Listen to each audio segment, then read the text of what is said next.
What's up, everybody, and welcome aboard the spaceship to another episode of Planet New Jersey, the official podcast of the New Jersey Business and Industry Association. I am your host for the day, Randy Stevens, and along with me, as usual, is the guru of comms, Vinnie Civitillo. Vinnie, say hi to everybody. Hi, everybody. Hey, and making sure we all feel seen, heard, and helped. Dr. Tina, I took that directly from your website. Is our special guest for the day, Dr. Tina Sherry from North Jersey Center for Cognitive Behavioral Therapy. Dr. Tina, please say hi to everybody. Good morning. How are you, Randy and Vin? How'd you like that plug there? I loved it. Right from the website. Awesome, awesome, awesome. Well, we want to start off with a big shout out and thank you to our official sponsors for today's episode, New Jersey Business and Industry Association membership team. How did I botch that? Is wild. And of course, New Jersey Center for Cognitive Behavioral Health and Dr. Tina Sherry. We have an icebreaker to kind of get our conversation rolling today, taken directly from our New Jersey Business Today newsletter. A little blurb from the May 15th article saying, Ask the experts. And since we have an expert here with us today, we'll jump right in. It says, should we allow employees to use sick time for a mental health day? And let me just read these few sentences to kick us off. We certainly recommend this, and depending on the circumstances and the state you operate in, it may also be required by law. Stress, anxiety, and other mental issues can be as disruptive to someone's work and life as a cold or flu. While mental illnesses aren't contagious, taking time to rest and restore one's mental health is still very important. It can prevent more serious issues in the future and help employees be more productive overall. Allowing and better yet, encouraging employees to take mental health days supports their well being, demonstrates that you care, and builds trust and loyalty. It also reduces the stigma around mental illness. And I'll say this, NJBIA does a great job with our leader, Michelle Sakurka, encouraging us to kind of put some then you see the plug here, to put some block time on our calendar, take some time for ourselves and what we call unplug, right, for our mental health. So Dr. Tina, what do you think about that? Ben, what do you guys, what's your take on that little topic there? Absolutely. I am 100% in favor of that. I feel like, especially now more than ever, since COVID, people are not, sometimes people were working from home and they're not really done with their workday. They have their phone, they have their tablet, they can still see what's going on. So I feel like people are working now more than ever. And then the need for having this mental health break is greater than ever. Yeah, I wanted to take a mental health day today, and I was like, you know what, we got this, we got to record. I'll pull through for Randy, but yeah, listen, my batteries are run down.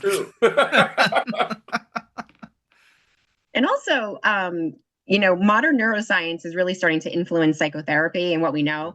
And in neuroscience, there is a window of tolerance, an optimal level that people can have a work-life balance and keep it in this optimal level. But when you overwork or when you are working outside of regular business hours and working 24/7, you hit a point where you're overly stressed, you're overly exhausted, and then you crash. You go below the window where you probably heard people say, like feeling burnt out, feeling like I can't think straight, I can't make a decision, I can't get anything done, I'm just paralyzed.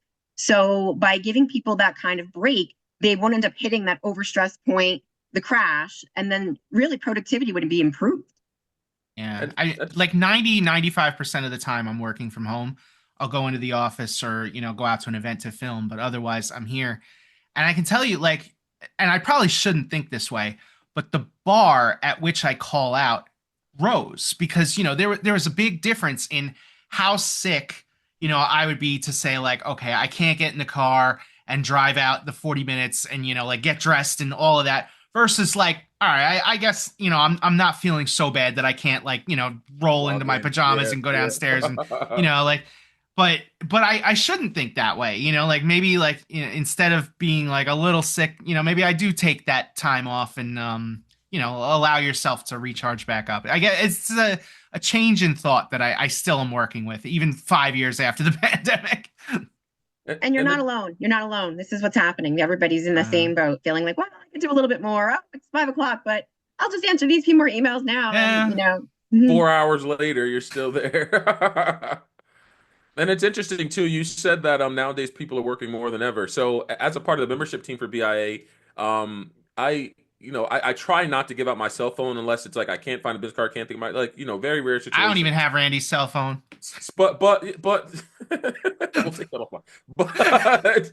But I do like I forward all our team's calls. They come to my cell phone, so it's like whether I give them my personal cell phone number or not, this thing still rings after hours, even on the weekends, right? So it's like, what am I really doing by not giving out? Because I'm still connected, and sometimes I'll still, depending on who it is, might pick up a call or whatever. And you're right, it can start off with, oh, this will just take 5 minutes to schedule this or schedule that, and an hour later or a couple hours later, sitting at the computer, it's like, why am I still doing this? So I completely understand. I think that was a great, great kind of a great point for us to jump in because everybody's dealing with it, like you said. It's universal. We're all expected to do more, and we're only human. So when we need the rest. And you don't hear balance being taught that often. Not a lot you might hear it kind of in your early stages of like maybe career changes, like a work-life balance. But what does that really mean? I could do a Well, whole separate podcast on this topic because I feel part two. We Part touched two, a Dr. nerve right here. Yeah. Yeah, they Then- say there's alcoholics and there's a new thing, busyholics. We're the Hey. busyholics, where the more you do, the more valuable you are, and that just simply is not true. But we are all in that culture right now. So we had a conversation in pre-production, talking about exactly, Dr. Tina, what you do, New Jersey Center for Cognitive Behavioral Health. And I was telling Vinny, we were going over some of the notes that we took from prior conversations about behavioral health and psychoanalysis. And Vinny asked me a question that I feel like would be perfect just to kick us off today. And he said, exactly, so what is behavioral health? So I figured the expert is here. We'll let you dive in, and then we'll start just kind of rocking from there. Okay, we're going to dive into the letters. This gets to be the tricky part of what I do. It's actually called cognitive behavioral therapy, Okay. CBT. And CBT is an evidence-based treatment. I was extremely lucky. I went to the Rutgers PsyD program, and I had phenomenal professors, many of them who provided different types of evidence-based treatments. And these are treatments that have been well researched. They've done treatment study after treatment study, and they show that they work to reduce whatever problem area the person is coming in for. And while my specialty is eating disorders, these cognitive behavioral therapy and evidence-based therapies work for all types of disorders, whether it is anxiety you're coming in for, panic, depression, OCD, sleep, insomnia issues, tic disorders. Cognitive behavioral therapy is extremely, extremely effective. So I was lucky enough to have mentors who taught me how to do this type of therapy. And I can explain a little bit more about the nuts and bolts of it. Would you want me to get into that? You That's bet. what we're here for. Yeah. So basically, in a nutshell, I'll give you an example. The way that we think and the way that we behave directly influences our mood. So in this case, let's say you're walking around thinking, I can't do this. I'm not good enough. How are you going to feel? Lousy, sad, depressed, not very good. And what are you going to be doing? Not much. You're not going to feel like you can do much. You're going to feel like, I'm not good enough. I'm not going to try. I'm not going to try to get that new position, or I'm not going to try to get that promotion. I'm not good enough. So with CBT, we would actually help the person to look at the negative automatic thoughts that they're having and change those thoughts to something more helpful that would help them. And we would look at the behaviors as well. So if they're really stuck, we would give them little mini micro goals, or we'd give them small chances of getting success. And then as they did those small mini goals and found success, that would propel them forward, feeling like, oh, wait a minute, I'm collecting evidence that I can do things and I can be successful. And then that loops back to change the thinking and the behavior and the mood once again. So that's how we really intervene at a cognitive and a behavioral level. That's the nuts and bolts of CBT. I like that. What you got, Vin? What do you see? I mean, I was going to ask what you see most often, but what is the most common issue that people face? Anxiety. I think most people can relate to anxiety. I think everybody has, and anxiety is normal in some amounts. If you've ever watched the movie Inside Out, it's a great, I highly recommend it. Did you watch it with the kids yet? Yes, the second one in particular deals with anxiety. Yeah. It's funny. I've done a lot to treat anxiety in the like my own, not other people's anxiety in the last few years. And while I was watching that movie, I was like, it's kind of funny. Like I picture it like I took my little orange guy and I put him in a cage and he's like trying to get out, but he's stuck in there. But yeah, that's the most common. Absolutely, because we are wired. Our primary emotions are meant to help us. Even anger, anger is meant to help us. Anger shows us when someone's crossed a boundary with us, basically, and we need that. We do need to be able to say, wait a minute, someone's crossed a boundary with me. I need to do something about that. Cognitive behavioral therapy is highly effective in that area too, of teaching assertiveness. And as is another therapy that we do, not to get too confusing, one more letter I'll give you, DBT, dialectical behavior therapy. Dialectical behavior therapy has the same focus as CBT on like, let's teach people skills. Let's help people really learn a new way to do things, but they focus on areas such as emotion regulation, interpersonal effectiveness, distress tolerance, and mindfulness. And if you think about it, like you're saying, then who among us does not need those skills? We all need those skills. We all need to learn how to deal with high emotions. We all need to have distress tolerance where we're going to lose a job, lose a loved one, end a relationship. Something's going to happen where we have to have distress tolerance, interpersonal effectiveness to work with others in an effective way, and mindfulness to enjoy the present moment instead of being constantly thinking about the past or constantly worried about the future. So these are really excellent skills, and I use them every day. So they're skills that everyone can benefit from. And Dr. Tina, so I mean, Vin and I both have children, under 10, right? Vin, I think we both do. And part of and in the school district over the last couple of years, they've been introducing something which could be, I don't know exactly how far back it goes, but I'll just say the last couple of years, I became familiar with it. Social, emotional kind of learning. And when you start talking about some of the kind of emotional distresses and things, a lot of that sounds similar. So for your practice or from your experiences, are you dealing with more youth, teens, adolescents, adults? Do you have a specialty there, or what does that look like for the Center for Cognitive Health? So it's really funny that you say that because years ago when I started the center, I started in 2010 actually, and I started it to bring evidence-based treatments to North Jersey. That was my goal. I had done them at Rutgers and watched people get better so quickly, and it was so rewarding. I was so excited about it. So I'm like, I'm going to bring these skills to the Northern New Jersey area when I started the center, and I started doing it primarily for eating disorders, and I would say at that point, 14 and up. But guess what? Over the years, it's changed dramatically because I think COVID did change things. And also the awareness of mental health is getting better. I believe parents are recognizing more distress earlier in their children, which is wonderful. So we now have a team of 10 therapists. It's not just me anymore. Wow. And with 10 therapists, some of them specialize in working with younger children. So honestly, at this point, we can see children as young as 5, and we see all the way up adults. One of our patients is 86. So really, we can see any age at this point because we have a team of 10 therapists. Each person has their own area of specialty and their own age range that they work with. We can take referrals and we can help along the whole lifespan. Wow. What would you say a lot of people's first steps are, what leads them to you? I mean, because a lot of times you're kind of trapped in this loop and you don't know that there's a way out or there's a way to getting better. Where do people begin?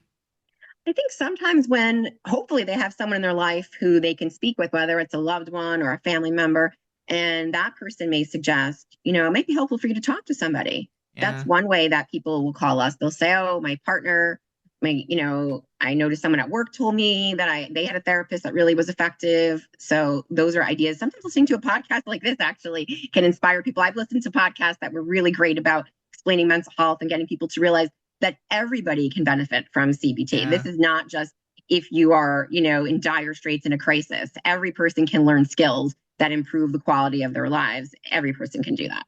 So I think that those are some of the ways, by talking to a colleague or a friend, maybe seeing a podcast, maybe even a TV show, though therapy is portrayed really poorly on TV, really poorly. Usually has the therapist doing something like with terrible boundaries and laying them on a couch, which is not what we do here. We actually are very interested in listening and teaching skills. So, and one of the things I think about too, and maybe you can explain this to us. So, for this type of therapy, are they all just kind of personal one-on-ones, or is there things that can be done in the group setting? And I ask because some of the different things that we've already talked about and covered in terms of the skills and challenges that whether people classify, oh, I may need help or may need assistance, like I can see this being done in a corporate setting or corporate environment, like in training to help folks know how to process information and or just what they're dealing with. Like, so is this all personal, or is it going to be done in the group sessions as well? What does that look like for you? So that's a great question. And honestly, it can be delivered in any format. And when you mentioned about the schools doing social emotional learning, that is near and dear to my heart. That has been my dream, actually. I would love to, when I get things at the center, I get more help to help me run the center, that with 10 therapists. I would love to go into the schools more and work the younger and younger children. Because again, it's where it's at is learning skills. If you can teach the kids the skills younger, they would not end up in my office with a severe eating disorder or a severe panic disorder or some of the things that we're seeing. If they had the skills to begin with, it's very preventative. So I am 1,000,000% on board with prevention and teaching kids skills early. But you can teach the skills. We have actually some small groups that we run that are skills training here for kids. If they aren't getting it in their school, they can come here for skills training. And some companies do have support groups and larger venues that's absolutely effective. And also getting the support of other people, hearing you're not alone for certain disorders like eating disorders, especially, and maybe even obsessive compulsive disorder, hearing other people's struggles can really help reduce the sense of isolation that you feel when you have an eating disorder or OCD. So particular disorders really do, lend well to having support groups and groups of learning skills together.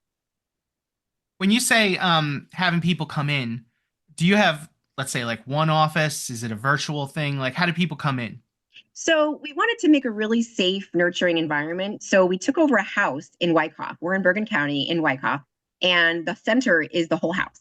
So the house is quiet and peaceful, and we have a huge group room upstairs. So we can do groups that Randy's mentioning, teaching people skills in groups, or even doing support upstairs in our office. I'm actually here now, and we have 5 offices that people can do in-person therapy, and we also do offer telehealth.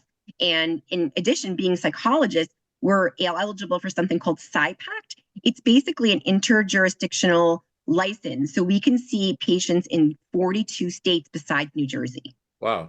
And that is amazing because in this field, when you have a student you're working with in high school and they go to college, you usually have to transfer them to another therapist and find a therapist who does that kind of therapy. And then they have to start all over again, explaining their life story and getting started again. But if you have a therapist with SciPac privileges, you can continue working with them when they go to college, which is a high transition and a high stress time, as you know. And I like the kind of the tagline there that we highlighted in the beginning of the show. Like you allow folks to feel seen, and help me say that, feel seen and heard, or help. How did that go? So there's 2 parts. This is what really makes us unique, actually. I'm glad you bring this up. That on the one hand, it is nice to talk to someone. Talking to someone can just give you another perspective, can give you support. So talking to someone and feeling heard and seen is very, very, very critical. And no therapy change would happen without that. However, what we do is another step. We do that piece and we teach the coping skills and the strategies that work.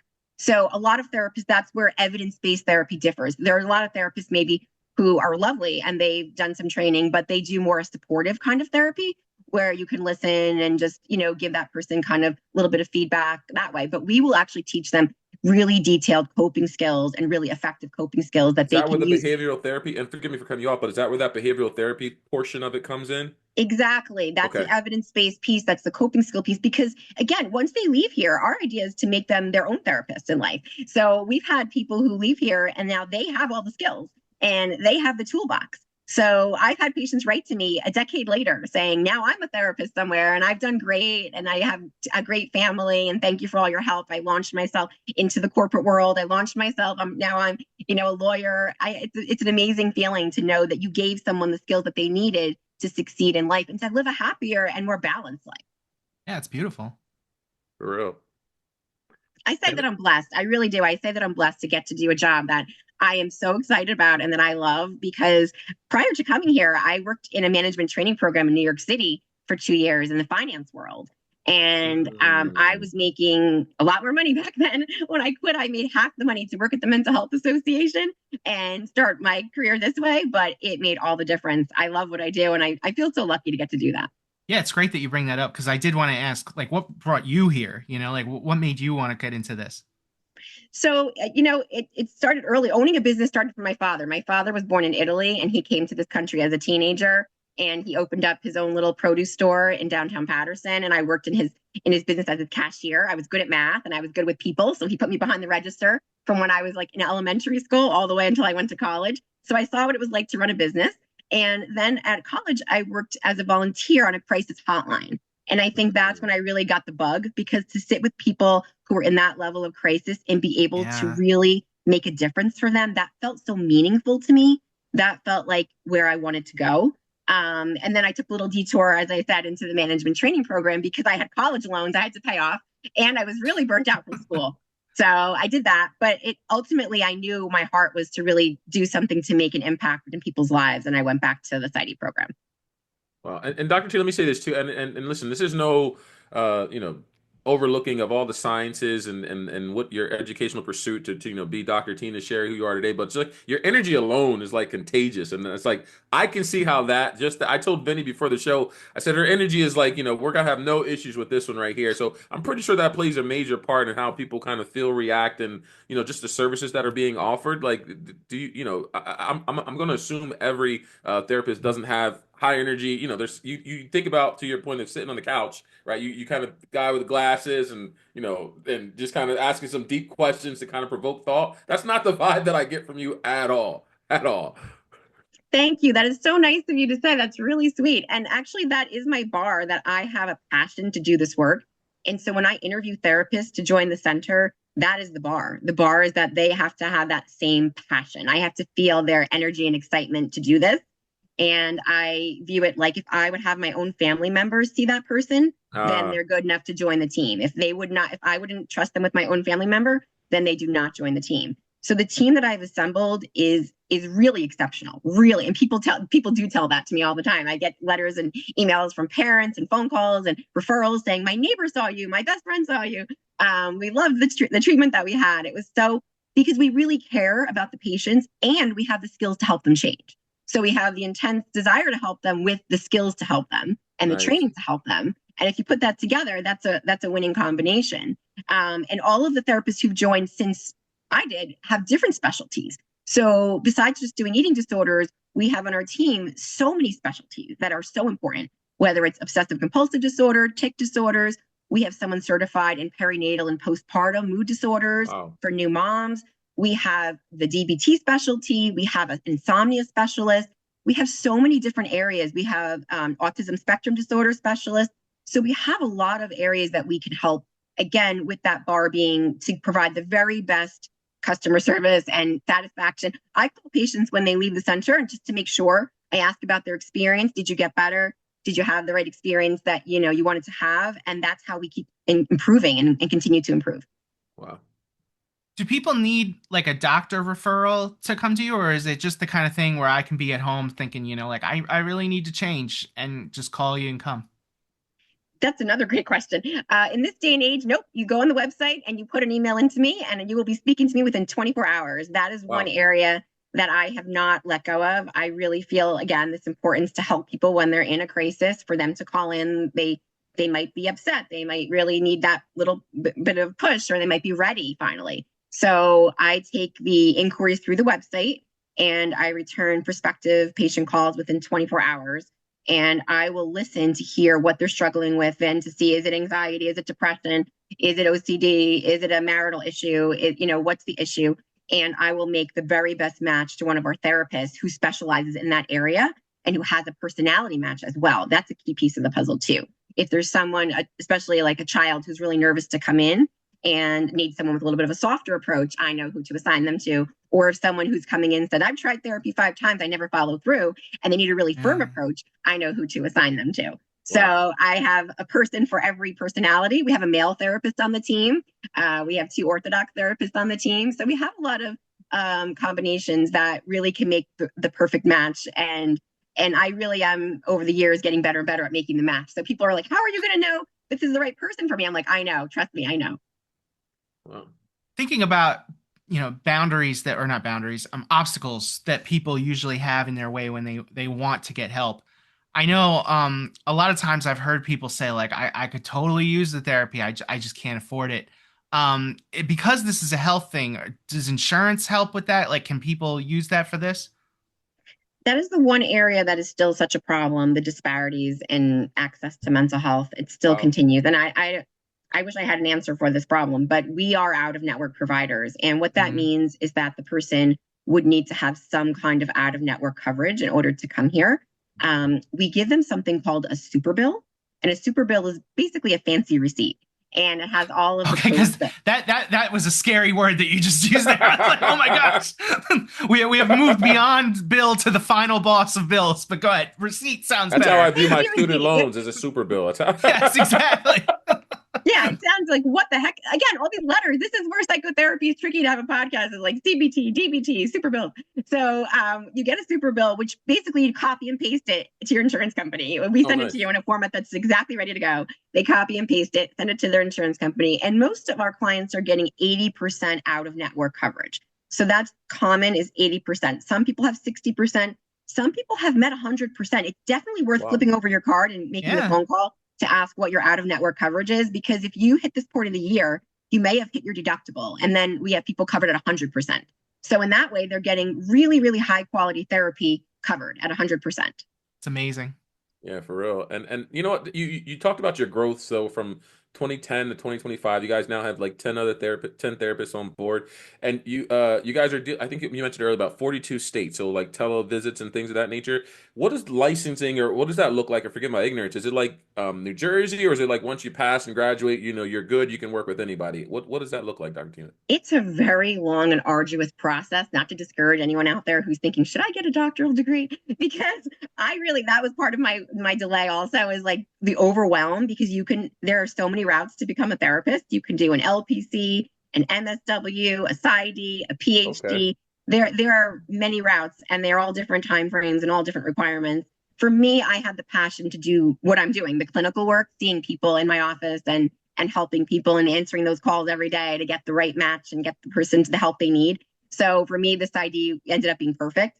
But a PsyD or a PhD program can take 4 or 5 years, 5 years of a program. And then you're not done. If you think after 5 years, I'll get my license. Now you have to do 2 more years of supervised work to get your hours for licensure, and you have to pass the licensing test, there's a major test called the EPPP, and there's another test in New Jersey. So if you see someone who's a clinical psychologist with a PsyD or PhD, they've been practicing already for many years. They've already been doing internships and clinical work for probably maybe 6 to 8 years before you even see them. That's actually really reassuring. Yeah. And that's different trajectory than for social workers or those other degrees. They have a shorter pathway. But for what I did, a PsyD, and the landscaper is now pulling up to the next door. I don't know if you can hear it. I've actually got the same thing going on. I'm sorry if you guys can hear it. But that's, it's a long route. So you really have to know you want to do this. And the people that we have here, that just shows how well trained they are, that they've been through all of that schooling, all of those exams, all of those postdoctoral hours.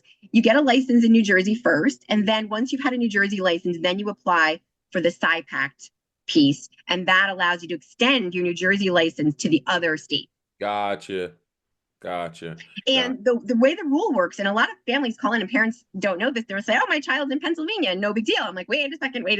We have to look at, it's where the client's feet are. So if the client is in Pennsylvania, the therapist must have a Pennsylvania license. Gotcha. And PsyPact luckily does cover Pennsylvania, but up until recently it wasn't. And they're trying to get the rest of the 50 states involved in PsyPact, but I believe it's 42. It might be up to 43 right now. Wow. One of the other questions I thought about too is when you think about some of the other, I'm just going to say issues so I don't classify them the wrong way, but I'm just going to throw the example out of maybe alcoholism or something like that. A lot of times folks go to the step classes, and you hear them go for support meetings, and they say hey, I'm such and such and I'm an alcoholic, whether they're in recovery or not. So what does success look like once folks, come to therapy and are working on, we'll deal with anxiety, which you mentioned earlier. Is that something that's continual process, or it's just I've reached this level and I feel like I have the coping skills now from the behavioral piece of it to help me deal with these as it goes forward? Do you ever see repeat kind of clients, or is it once they're done they're good, and what does that look like? So classic CBT is delivered over a 3 to 6 month period, to give you an idea. That's the general sort of an estimate. Okay. There are some people who come in for a few sessions, learn a few skills, and they're like, I feel so much better. This is exactly what I needed. I'm good. They have a few sessions. There are some people who do the 3 to 6 months for a specific problem area. Let's say they do come in for an eating disorder, and the eating disorder is doing, much better. Their symptoms are much better, but they have other issues with, say, relationships, or with trying to figure out, what their career path will be. So they'll stay a little bit longer. So what's nice about our center versus in a research study, everything has to be precise. And I was a therapist in a research study with Terry Wilson at Rutgers for a while. It has to be very precise. But at our center, we individualize everything. Okay. So parents call in all the time and say, well, I don't know, this person, might not feel comfortable meeting alone in the room with you. Can I sit in the room with you a little while? And I'm like, absolutely, of course. We can do anything that you want. They'll say, maybe even the first session, can I stay? Absolutely, whatever you need. Can the person come in person to make the connection and then switch to telehealth? Absolutely, yes, we can do that. We can do whatever format makes, the person comfortable. But over time, yes, they will develop a certain amount of improvement in symptoms and acquisition of skills that the therapist and the client will mutually agree this is a good time to finish up. And whether they come back or not probably really depends on how life treats them and what happens, because they may do really well and go on their own, but then if they have a major issue where, a death of a parent or, a health crisis, something where they get a cancer diagnosis, something like that, then they want to come back in for that heard and listened to and support level. Even if they have the skills, they have the comfort with that therapist and that wonderful connection, and they'll want to come back.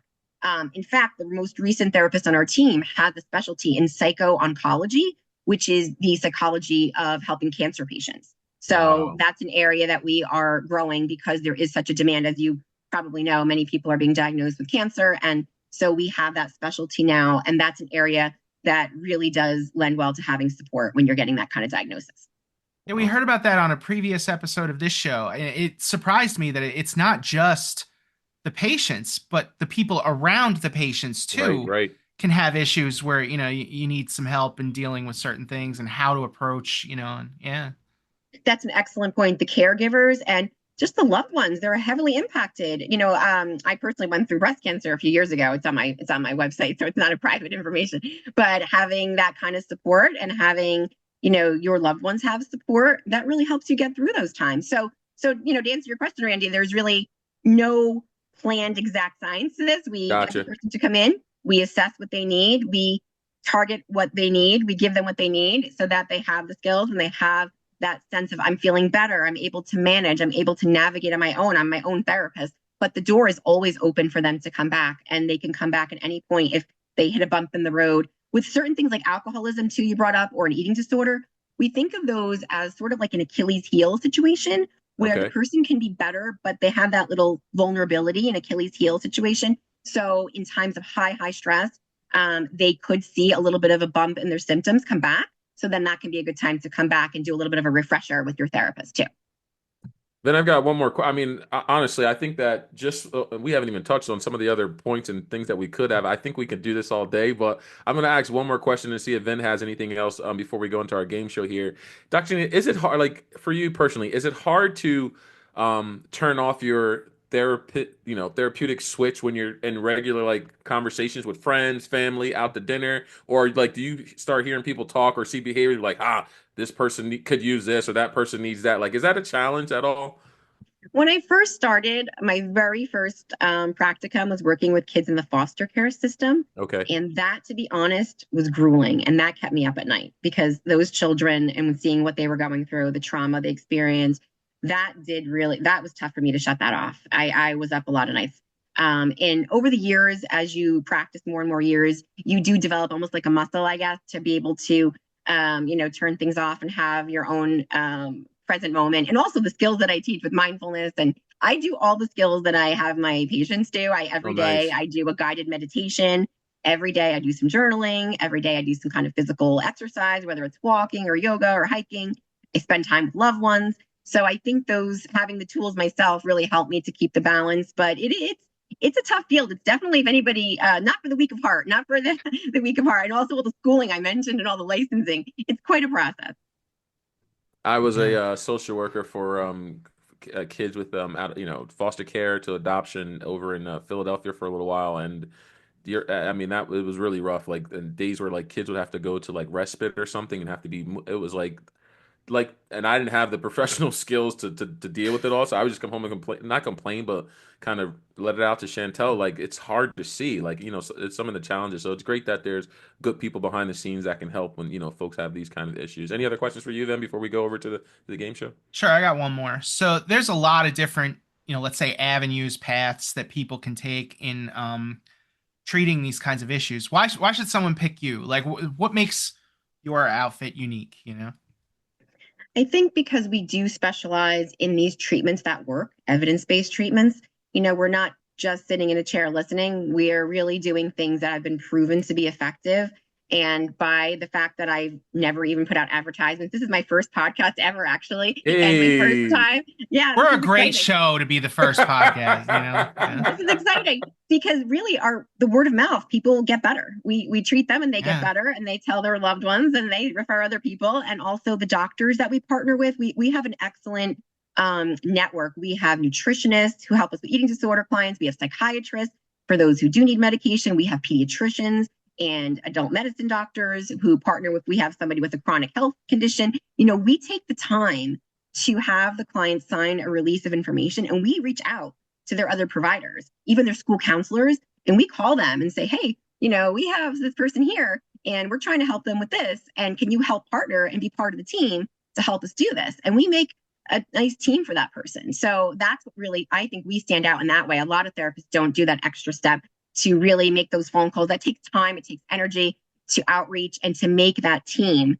so the person feels all the support is behind them. And you do really need that for some of these issues. If you're just having a little bit of anxiety, you don't. But if you're having an eating disorder or OCD or really paralyzing anxiety or really deep depression, you do need a team. So that's an area that we really stand out. The therapists here, again, they really care about this job. They're not doing this for the money. They're not doing this as a job. They really want to make a difference. And they spend the time to reach out to those contacts, we call them collateral contacts, and make a really effective team for the person. That's amazing. I mean, before you mentioned when Randy asked about what success looks like, you said 3 to 6 months, and I know not every single issue is the same and some things take longer and maybe even shorter than others. But just to hear that it is possible that you could be going through something like this and in less than a year, you could be much better living, a much better version of your life. That's amazing to me. I mean, I know when you go day to day, 3 to 6 months sounds like a long time, but in the grand scheme of your life, to completely or to get significantly better, 3 to 6 months is nothing. And to be able to do that, that's phenomenal. If you're going through something, make a call. I like that. Then hey, and you know what? Listen, I think with that being said, I want to do like a live kind of right here on air adjustment. Then let's scratch the game show and let's ask Dr. Tina if she wouldn't mind, just in case there's anybody that's listening, like give us a 30-second to 60-second mental health tip of the day, something that we all can implement or practice that will kind of just promote mental health, allow us to kind of self-check. We'll turn it over to you for that last kind of moment there, and then we'll wrap it up with if there's anything we missed that we want to cover. So I think that'll be better than you and I botching some trivia questions. Yeah, trivia is not my expertise, so this is a win for me. Absolutely. After we go off the air, I'll ask you what I would have asked. How's that? Questions later. Absolutely. And you'll see 0 out of 3. But anyway, I would say that a tip for everyone, anyone can benefit from this tip. Listen to the way that you speak to yourself. Listen to the voice and the tone of voice and the types of comments that you make. And if you would not say that to your very best friend or to one of your children, then you should not be saying it to yourself. Wow. Unfortunately, many of us have internalized a really critical negative voice that stops us from doing things, and that just belittles us and just makes us feel lousy and anxious and stressed. So if you can just do that one thing each day, pause and think about, would I say this to my best friend? Would I say this to one of my kids? And revise what you would say to yourself to say that will be a tremendous help, because that's giving yourself the compassion that you need and the compassion that you deserve that we rarely give to ourselves these days. We're really tough on ourselves. We're really hard. So that comes from compassion focused therapy, which is another really great evidence-based therapy that we do here at the center. Oh my God. I mean, insert a standing ovation, because I don't think there would have been any other better way to close. Hey, Vin, I'll throw it over to you to sign us off for the day, but that was amazing. Sure. Thank you, Dr. Tina. So let's say I am somebody who wants a little help or maybe wants to learn about it for a loved one. How can people get a hold of you? Where can they go? There would be 2 routes. One would be our website, njccbt.com. It's 6 letters. It's very confusing. njccbt.com. Or they can call the number 201-669-1369, extension 1. And as you said before, Randy and Vin, it goes right to my cell phone. So I can pick up the call and I will be able to speak with them within 24 hours and get them set up with an appointment. Amazing. Awesome, for real. Wow. Dr. Tina, Vin, thank you guys all for being here. Thanks for all our listeners and our viewers for being with New Jersey Business Administration's official business podcast, Planet New Jersey. Heck of a show today. I'll say hell of a show. We'll edit out if we need to, but hell of a show today. Dr. Tina, thank you so much, even for the tip of the day. Until next time, guys, we'll all see you later. Thank you all for watching.